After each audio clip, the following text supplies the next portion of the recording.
Hi, this is Reese Martin with Cloudless Lens Photography. As I've done the last couple of years, I thought it would be nice to go back and look at a few pictures I'd taken over the last 12 months that stood out to me, that I'm either particularly proud of or represent part of my growth this year. So here we go. This first shot is of the Golden Driller, clearly. In January, we had a bit of a snowstorm. I say snowstorm, but in Tulsa, that can mean a couple of different things. It didn't stick around very long, but for a couple hours in the morning, we had a really nice snow. I was getting ready to go to a Tulsa Foundation for Architecture tour downtown, and when I saw that we had these nice big fat flakes falling, I scrambled to get out the door and drive by the Golden Driller on my way down, and got this shot of him as the snow was falling. Very lucky to get this shot, and I'm very pleased with how it turned out. By that afternoon, all the snow had really melted off, and so, although it really wasn't a snowstorm in any big sense of the word, it was enough to get this picture, and for me, that's all I needed.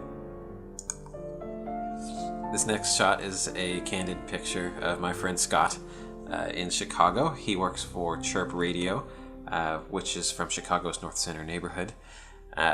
He's fantastic. He has shown me so many wonderful things in the world of music, and is a great friend. And I don't do portrait photography really or anything, and so I took the opportunity to just get some pictures while I was hanging out in the studio with him, and I was just really happy with how this turned out. He was happy with it too, which also helps. But it's something that gets me thinking about trying to do more portraiture and stuff like that. But right now, really, candid is all I'm comfortable with, and this one turned out good. While I was in Chicago, I got this picture of the Marina City Towers, which a lot of people think are ugly, and honestly, they probably are, but I love them. They look like a couple of beehives, and they're just really interesting structures, and they call to me every time I'm up in Chicago. And I finally got a picture of them that I'm happy with. I don't know what it is about them specifically. They're one of those things that I thought was ugly for a long time and then grew on me, and now it's something I look forward to seeing them every year. It's crazy how that happens in life. Something that you don't enjoy turns out being something that really appeals to you, like the old radio tower in downtown Tulsa that got torn down a couple of years ago. I actually miss it, even though for years I just waved it off and thought it was just this disgustingly gaudy piece of metal on top of a very beautiful building, which it was, but these things appeal for different reasons. This is a photo taken at Afton Station. It is a Packard Museum and Route 66 tourist stop in the town of Afton in northeast Oklahoma. My dear friend Laurel owned and operated this station, and she passed away this year. The morning after the news broke, I drove up to the station. Of course, it was closed, but I paid my respects and spent some time walking around the empty downtown of this small town. Laurel was very special to me. It's crazy to think I didn't know her all that long, especially in contrast to all of the Route 66 roadies that she was very much known to. But she was the woman that married Samantha and I in 2015, and she had a tremendous impact on me. And so this was the least I could do, and I do miss her very much. Though not nearly in the same vein as losing a close friend, Miss Jackson's, which was a boutique store in Utica Square, was demolished this year. As soon as the news came that the store didn't have much longer to live, I stopped by every chance I thought about it to get some pictures of the building and the signage. And this was just a couple of days before they started destroying the actual building. Thankfully, they kept the sign lit for a while after it closed, and so I did have the opportunity to get a couple of pictures of it.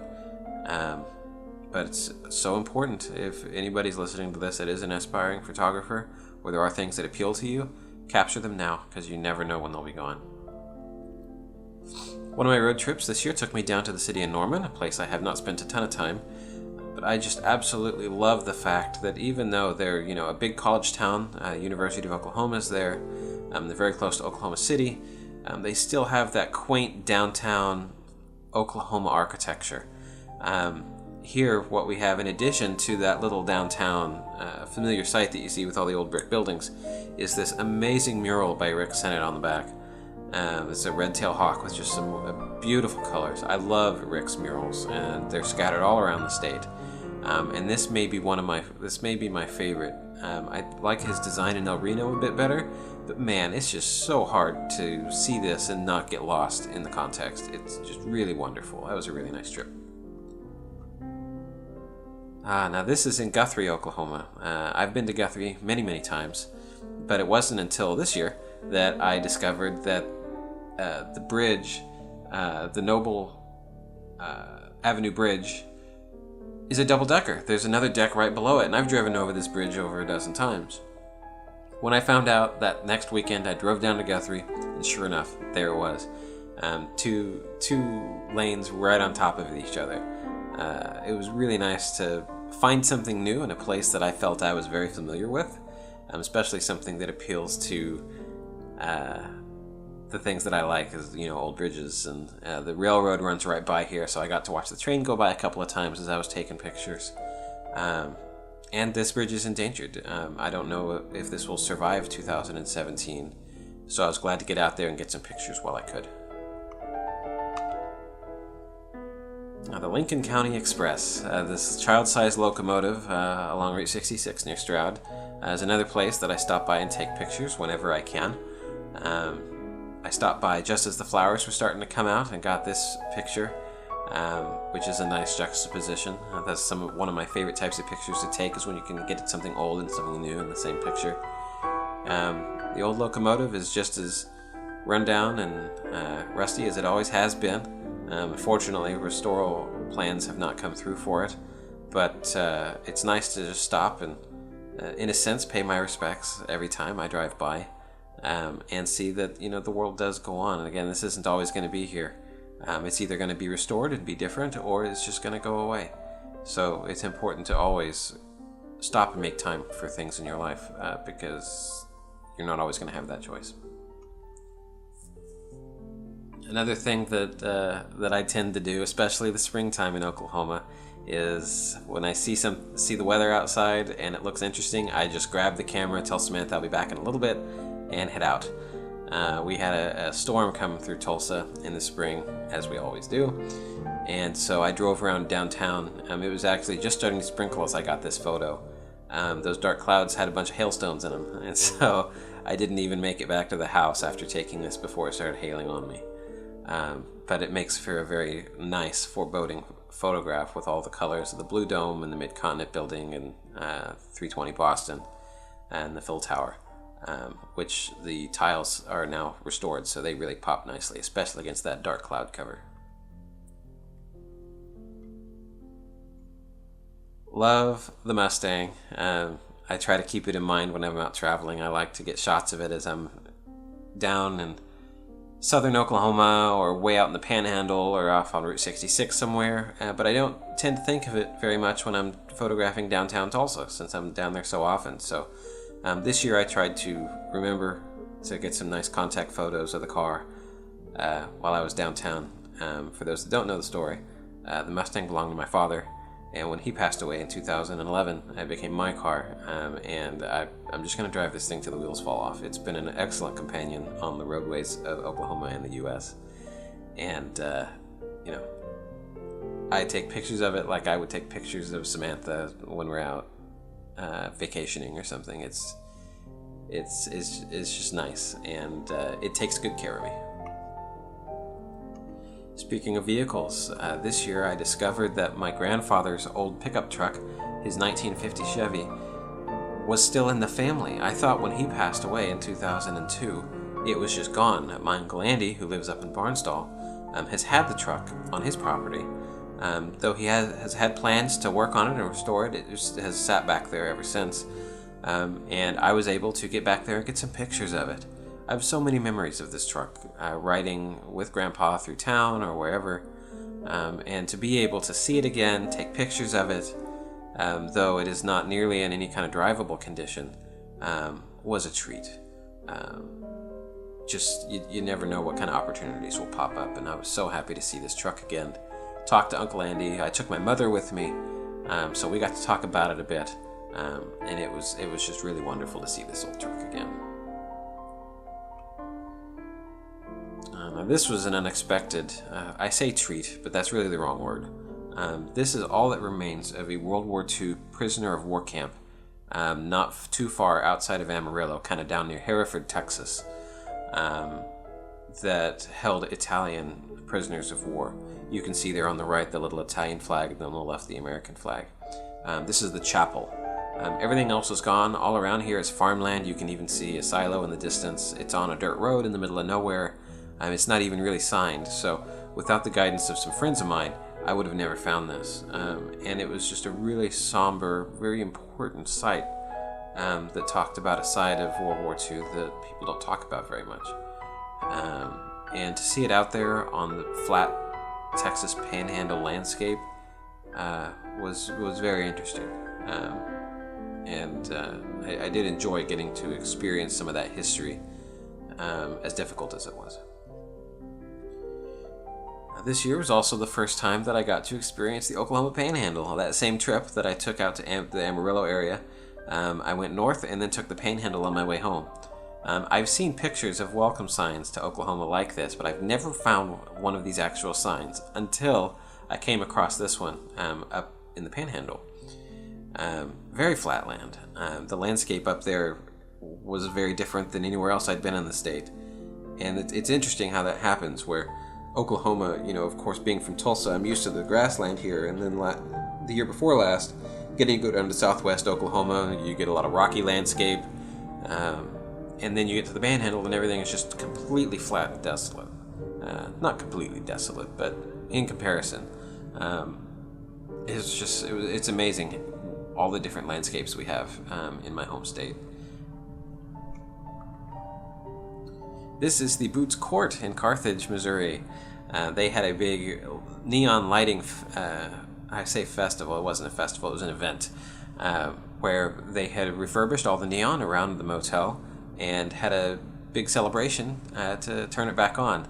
And so I drove up to Carthage, spent some time with some Route 66 friends, both old and new, and cheered along with everyone else as they turned the neon on for the first time in decades. It was really beautiful, and I love the Boots. If you're ever in and around Carthage, which is kind of, it's a small town, but they have a great town square, and the Boots is very much a restored vintage kind of property. Radios in every room. It's great. If this appeals to you at all, I highly recommend the Boots. It's very well done, and the people are super friendly. Speaking of people, this is a year that I spent making a lot of connections, making a lot of new friends, and really learning more about the friendships I'd made over the last couple of years. This is a book signing event at Foolish Things Coffee here in Tulsa. My friends Jim Ross and Michael Wallace were signing books and talking to people. Jim released a book called Route 66 Crossings, which you can see there in the bottom of the picture, which is all about old bridges on Route 66, which, as you can imagine, appealed to me tremendously. Michael Wallace is perhaps the best-known Route 66 personality. His involvement with Pixar and their research for the Cars films, his book, Route 66 The Mother Road, is widely credited as helping jumpstart the interest in Route 66 in the 1990s. And so these are two people that I knew going into the year, but we were able to spend more time with them this year and kind of cultivate that friendship, and I consider them both mentors in different ways as I get more comfortable in the community and start leaning into my own writing. This is a truss bridge near Lebanon, Missouri, called Lambeth Bridge. It's an old wooden deck bridge. There are actually slats missing on it. Had another car not driven across. As I pulled up, I don't think I'd have walked across it. It's out in the middle of nowhere. It's not on Route 66, but it is pretty close to Lebanon, which is where the Munger Moss Motel is. And it was just great. It was warm. It was quiet. You could hear cows in the distance, and the summertime bugs and the birds, and it was just a very peaceful place. Even though crossing the bridge on foot was a little nerve-wracking, it was just a really nice place to go out and spend some time and kind of see it through new eyes. I imagine the people that know this bridge have known this bridge for many, many years, and as somebody that was not familiar with it, it was nice to experience it and kind of have those emotions that I'm sure all of the local kids are very familiar with, of the fear of crossing it. And if I went out here at night, I would have no problem believing that the place was haunted. Speaking of the Munger Moss, I was up in Lebanon for the Gasconade Bridge gathering to help bring awareness to the bridge that has been closed by the Missouri Department of Transportation. We had a big party at the Munger Moss, and here is their iconic neon sign, as bent a little bit in the windshield of a 1957 Chevrolet. I believe this is Joe Sonderman's 1957 Chevy. I love that curved glass. It's just something you do not get on modern vehicles. And that's really the story of Route 66, is it's an experience that, I guess driving down the road is driving down the road, just like it always has been, but there's just something about driving down 66 that just has a style and a flourish that's unlike any other road. So it was great to be able to spend time with friends, celebrate the anniversary of the Munger Moss and the ownership of Bob and Ramona, and just to have a good time. This is the Solar Impulse. It is an airplane completely powered by solar energy. It made an unexpected stop in Tulsa this year. Due to storms, they were going to go to Kansas City, but decided to come a little bit further south. And since Tulsa had this hangar that would support the airplane, they kind of flew in here. And so they stayed here for about a week. A lot of people went out to see the plane and talk to the people that pilot it and help it. There's a whole crew that travels with this plane to make sure everything's working and doing what it needs to do. And it was great to be able to walk up, talk to these people, and see this amazing airplane in person. It's completely solar powered. And it finished its flight around the world this year, leaving in Abu Dhabi, flying all the way around the world, and relanding again. What a treat, and what a great thing for the city of Tulsa to have this year. Memorial Day weekend was Route 66 Patriot Fest. I missed this last year because I'd had to work, but this year not only did I get to attend, but they reached out to me to be their official photographer. So I took pictures of their car show and their cruise down Route 66 and their pinup contests and their pet show and all the great little things they did out in Red Fork, which is out in West Tulsa. This is a 1957 Chevrolet Nomad, which won Best in Show for the car show judging.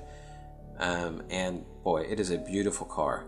I'm happy with the way this picture turned out, but it does no justice to the actual quality of this vehicle. It was just absolutely stunningly beautiful and deserved the prize that it received.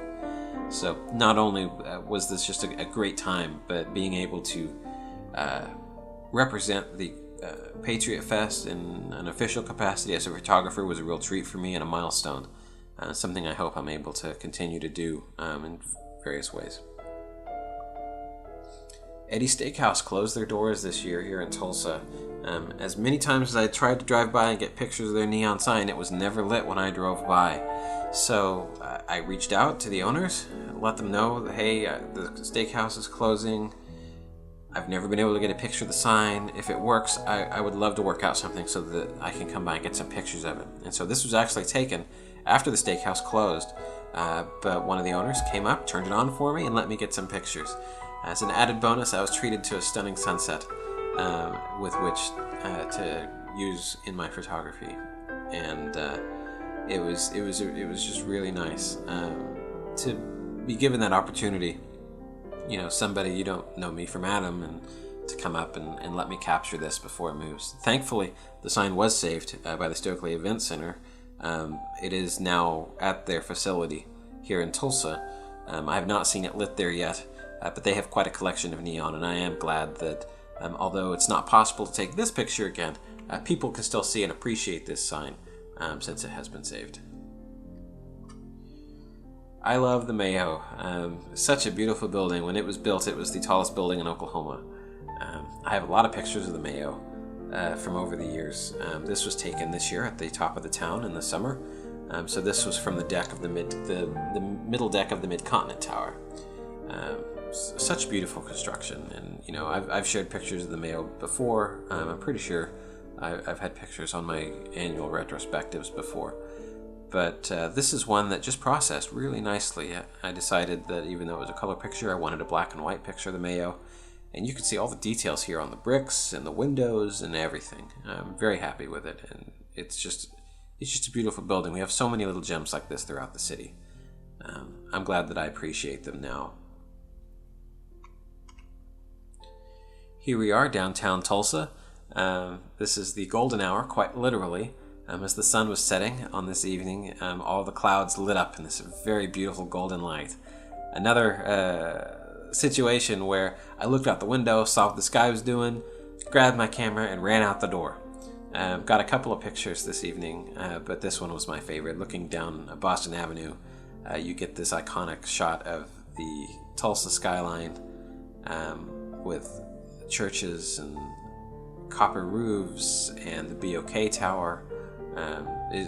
I'm just very happy with how this turned out, and that gold color, you can't replicate that. You just got to get lucky when that happens.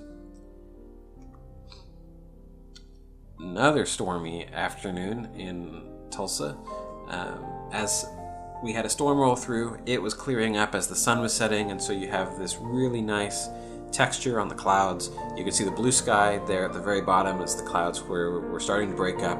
And you also get this pink and gold reflection from the sunset with the golden driller in the foreground. This might be my favorite picture I took this year.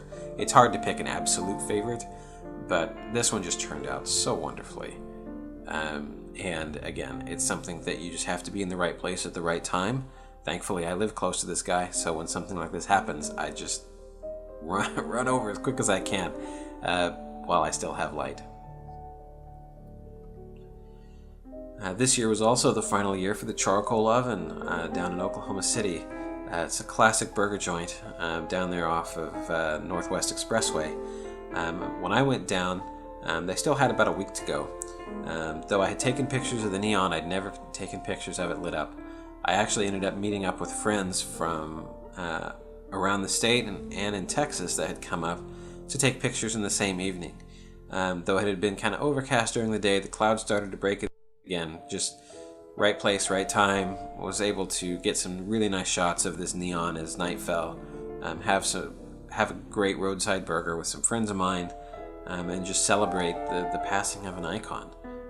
They're putting in a tire store here, which I could go on and on about the necessity or lack thereof of such an institution, but the sign was saved, although it is not it is warehoused, so hopefully it lives again somewhere. This is Dragon Con this year. This picture, I took it as I was getting on the escalator that you can see over this girl's right shoulder.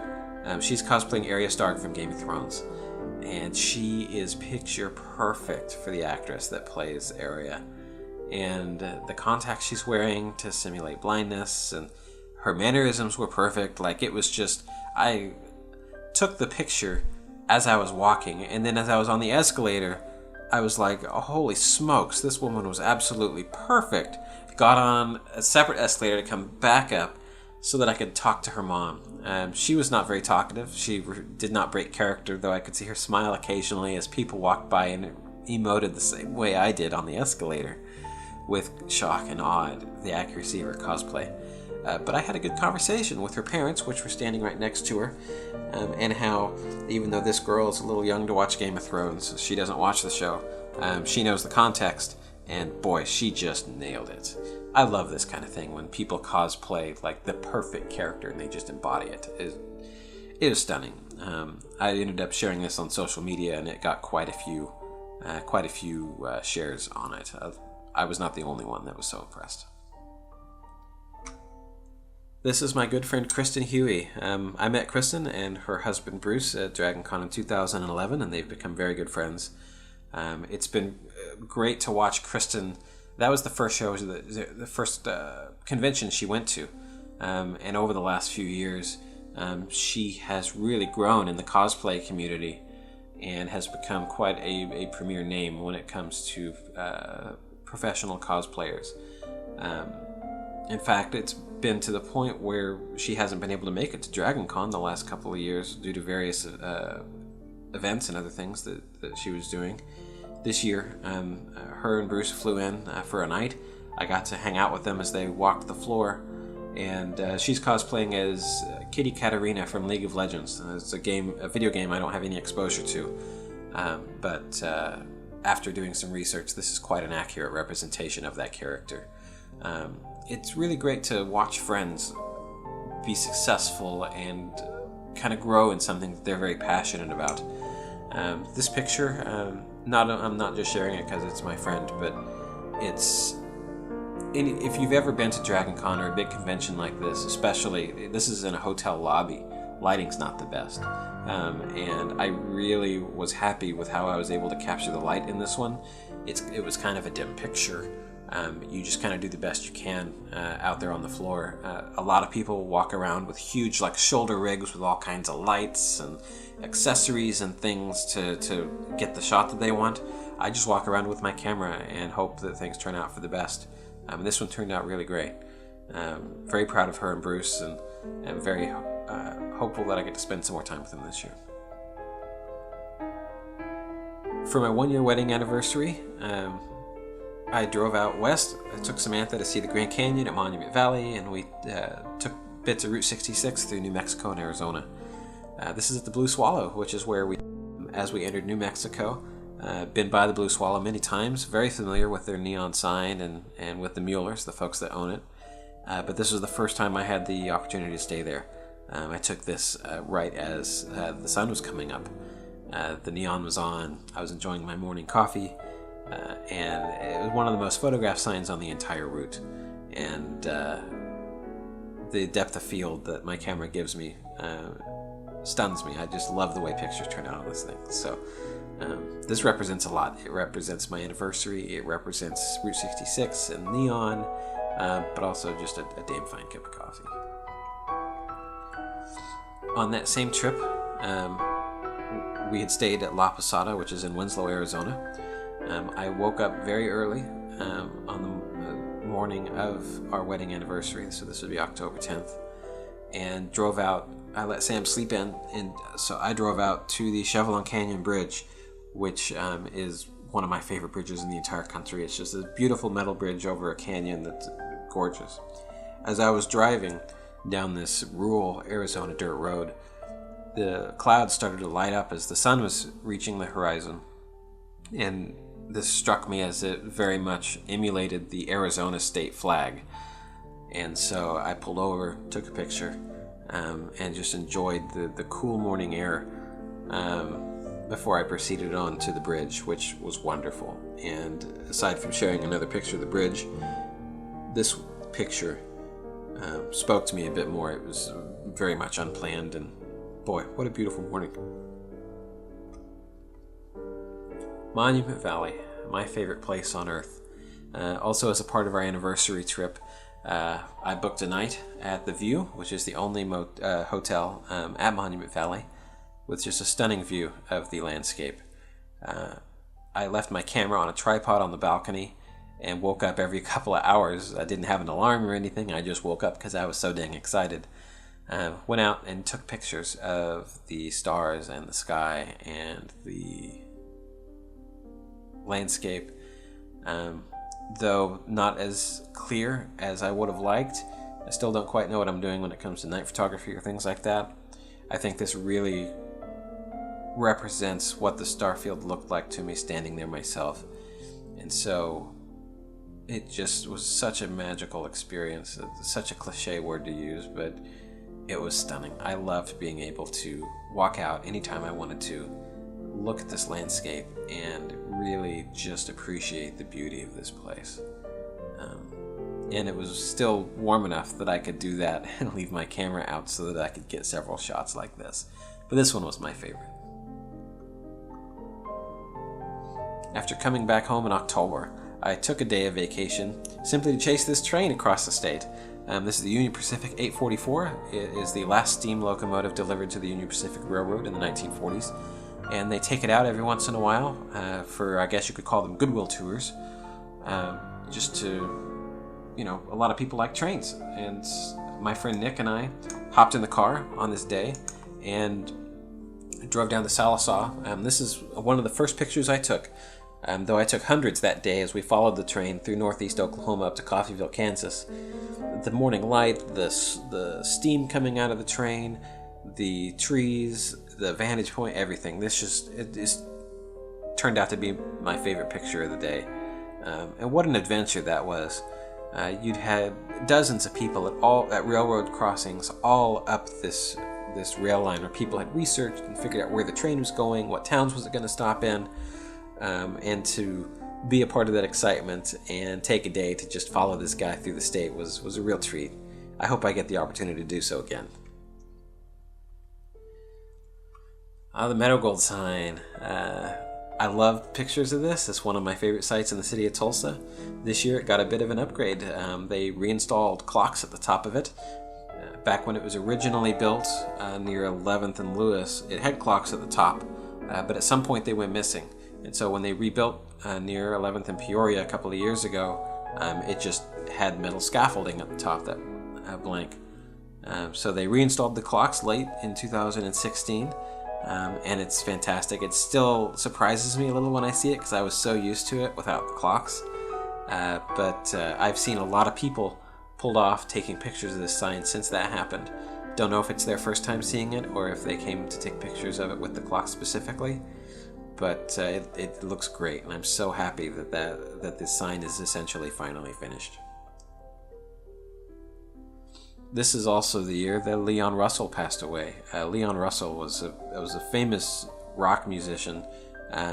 Some people would say he peaked in the 70s, but what a lot of people didn't realize before all of the reporting at his death was that he was a very fluent session musician. He worked with a ton of famous musicians, and so he was very beloved, not only in the Tulsa music scene, where he was credited with one of the starters of the Tulsa Sound movement, but he is on so many albums playing the piano that people are very familiar with. And he had a studio here in Tulsa. He bought this old church on 3rd and converted it into a recording studio. And when news came that he had passed away, I drove to the studio to pay my respects and noticed this small bundle of flowers on the stairs. So I took a picture. I went back later in the day, and the steps were covered in chalk writing, tea lights along the sides, up where the doors are. There was a lovely memorial to him. It was really nice to see the city come out and celebrate one of our own in such a way. I love small town Christmas decorations. As the years go by, I see less and less of them as I'm out driving. This year I really made a point to try to visit some of the small communities to capture any of the vintage style Christmas decorations that I could. This is in Sparks, which is a small town in east central Oklahoma. There's really not much here. Houses, there's a vineyard out here somewhere, but their main street doesn't really have anything to speak of. This bank has been shuttered for who knows how long.